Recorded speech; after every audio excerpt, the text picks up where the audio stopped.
Welcome to Ministry in Motion, where we explore best practices for your ministry in the 21st century. If you're a pastor, Ministry in Motion is designed for you.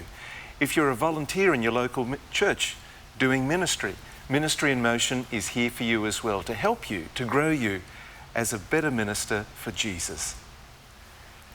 I'm Anthony Kent, and it's a real pleasure to welcome you to today's program. Our special guest today is Pastor Randy Roberts, the senior pastor of the Loma Linda University Campus Church.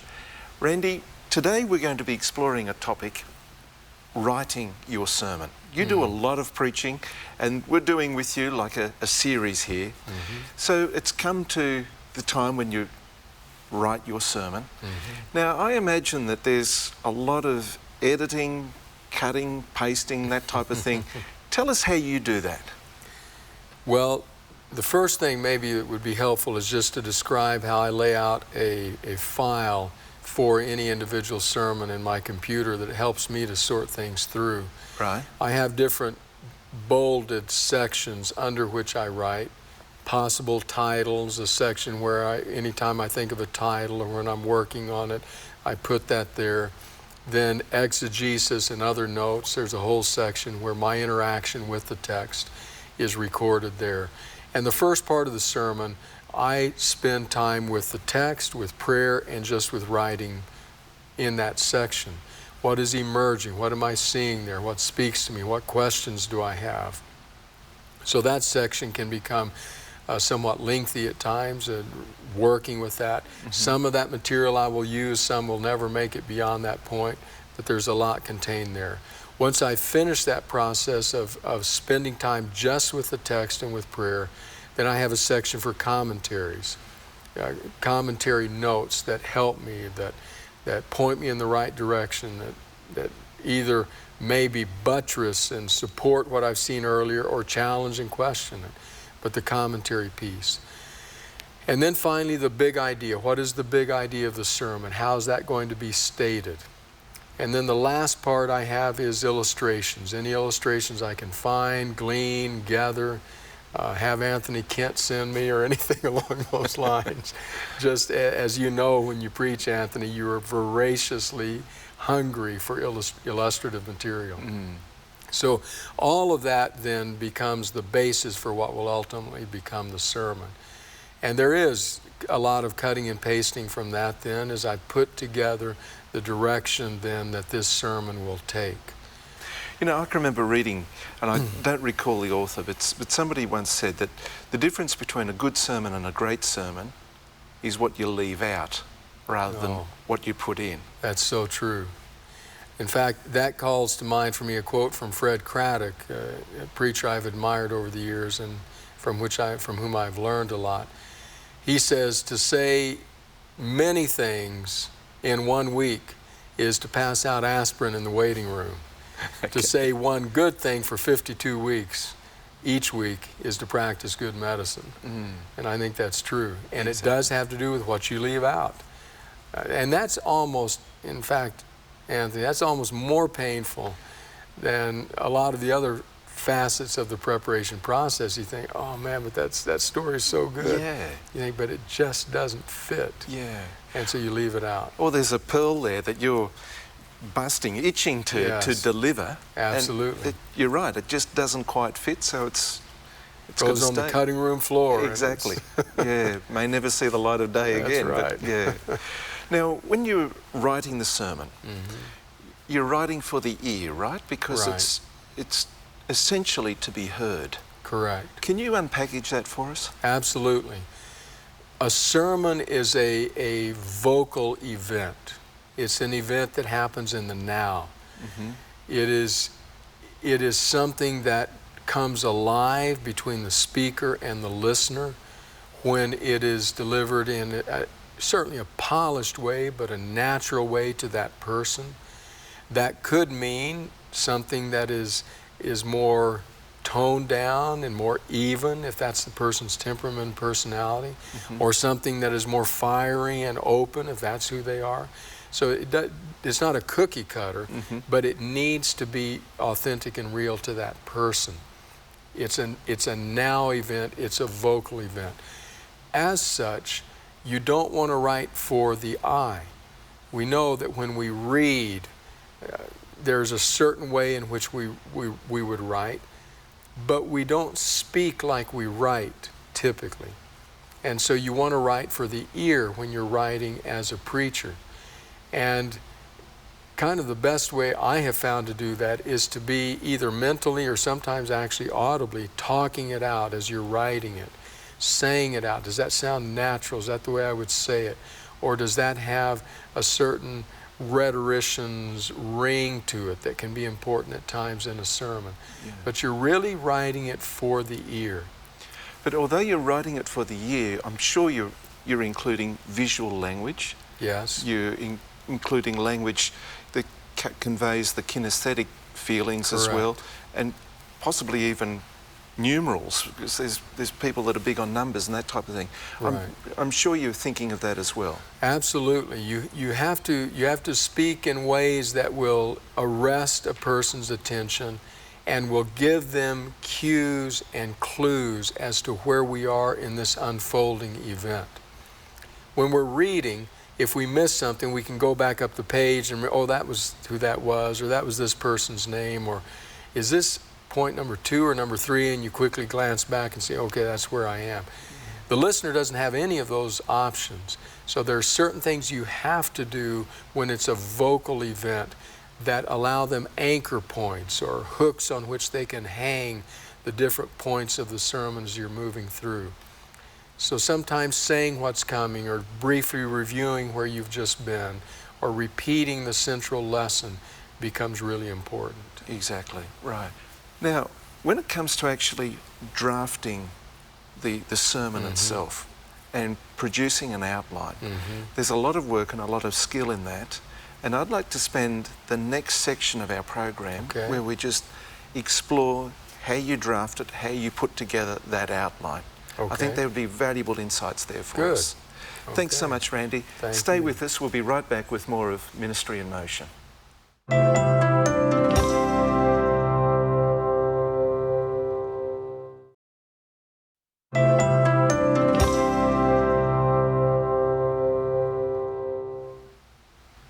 Welcome back to Ministry in Motion. Our topic today is writing your sermon, and our special guest is Pastor Randy Roberts, the senior pastor of the Loma Linda University Campus Church.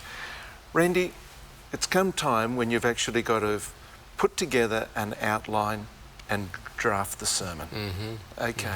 You've taken notes, you've had prayer time, you've studied the text faithfully, completely and fully.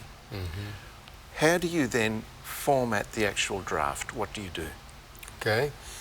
Actually, a New Testament scholar and homiletician named Fred Craddock was very helpful to me at that particular point of the process.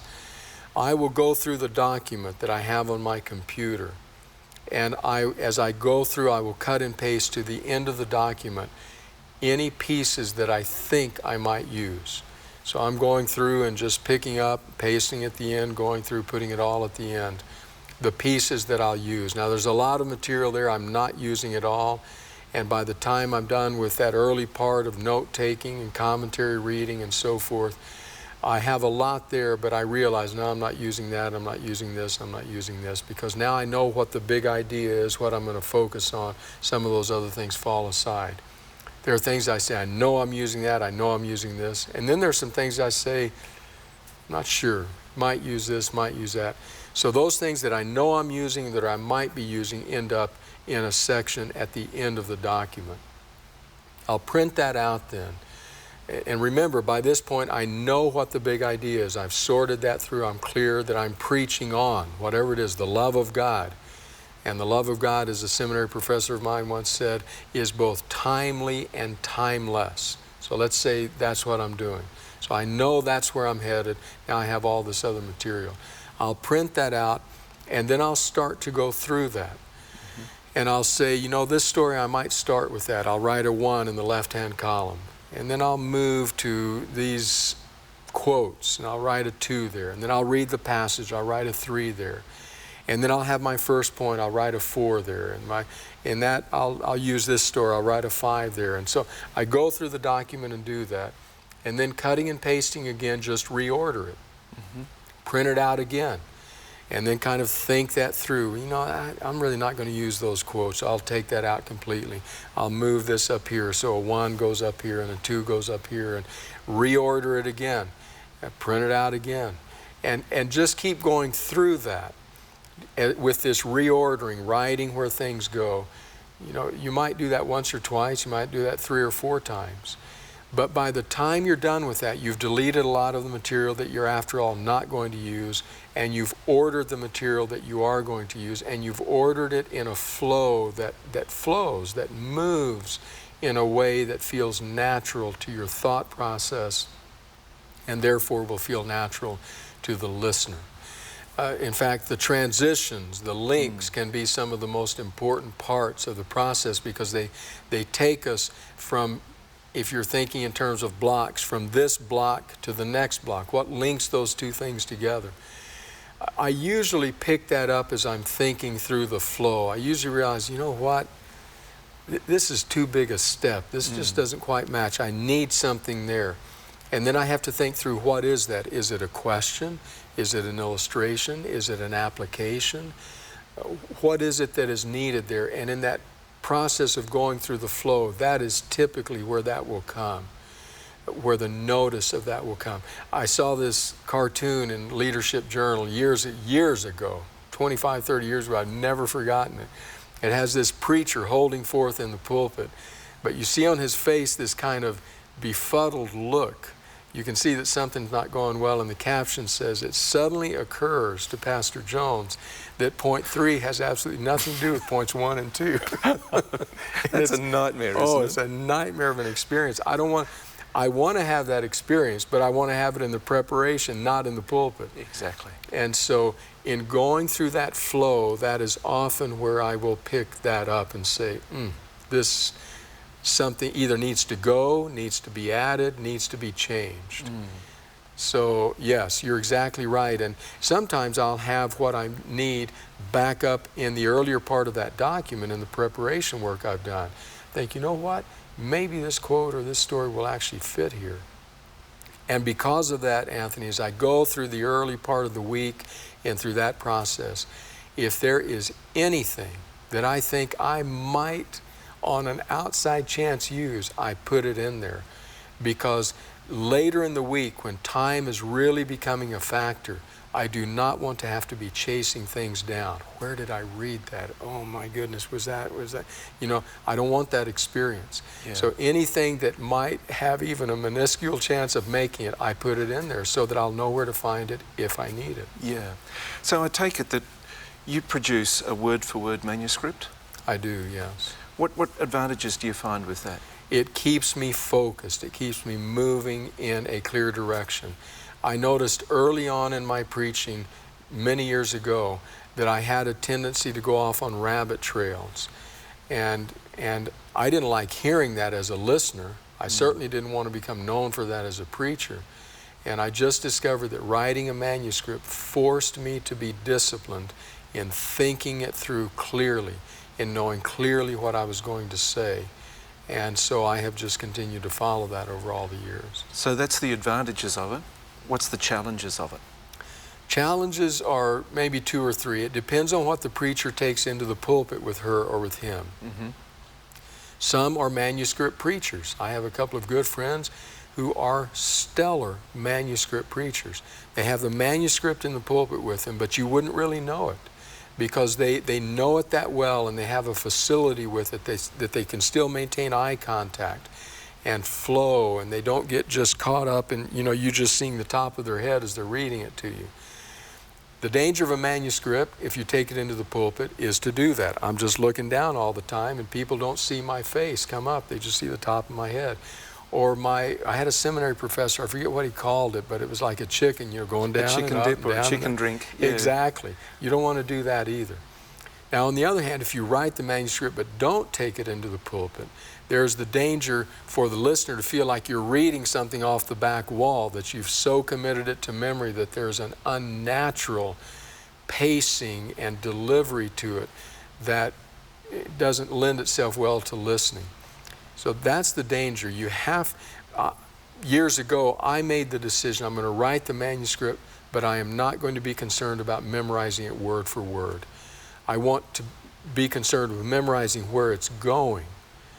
And it's interesting how much of the wording does come back in the pulpit, but I'm not going to try to memorize it word for word, or otherwise I get stuck in this unnatural delivery. So there are pluses and there are minuses. I will say this, as a listener, I would rather sit and listen to someone, even the chicken dipping or whatever, that is well prepared, than sit and listen to a preacher where I say, he's making this up as he goes. Yeah. This is the first time she's been through this. That, I think, is disrespectful to God. I think it's disrespectful to the congregation. Okay. What I'd like to do, I'd like to explore with you how you prepare yourself to deliver that sermon without a manuscript, the processes you go through. So we'll do that right after this break.